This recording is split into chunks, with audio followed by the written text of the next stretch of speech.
نحمدہ و نصلی علی رسولہ الکریم۔ حق یہی ہے کہ والدین کی رضا میں اللہ کی رضا پوشیدہ ہے۔ حق یہی ہے کہ والدین کے دل سے نکلی دعا تقدیریں بدل دیتی ہے اور ان کی بدعا زندگی کو ویران کر دیتی ہے۔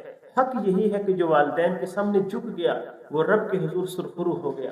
حلیت الاولیاء کے مصنف روایت کرتے ہیں کہ ایک رات حضرت حسن رضی اللہ تعالیٰ عنہ اپنے والد حضرت علی رضی اللہ تعالیٰ عنہ کے ساتھ بیت اللہ کا طواف کر رہے تھے۔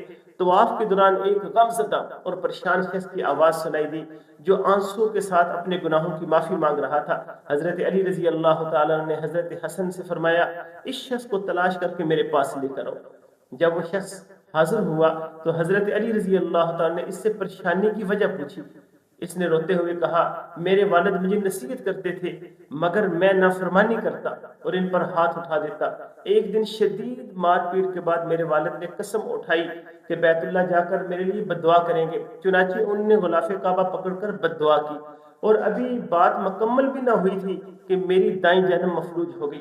مجھے اپنی نافرمانی کا شدت سے احساس ہوا، میں نے والد سے معافی مانگی، وہ راضی ہو گئے اور میں نے کہا کہ اسی مقام پر جا کر میری صحت کے لیے دعا کر، مگر افسوس وہ راستے میں ہی وفات پا گئے۔ اب میں اسی ندامت اور مایوسی میں یہاں آیا ہوں۔ یہ سن کر حضرت علی رضی اللہ تعالیٰ عنہ نے فرمایا، تجھے خوشخبری ہو، اللہ تیری مدد فرمائے گا۔ پھر حضرت علی رضی اللہ تعالیٰ نے 2 رکعت نماز ادا کی، اس شخص کی دائیں جانب ہاتھ پھیرا اور دعا فرمائی تو اللہ کے حکم سے وہ بالکل صحیح سالم ہو گیا۔ حضرت علی رضی اللہ تعالیٰ فرمایا کرتے تھے، والدین کی بدعا سے ڈرو، جس طرح ان کی دعا میں برکت ہے اسی طرح ان کی بددعا میں ہلاکت ہے۔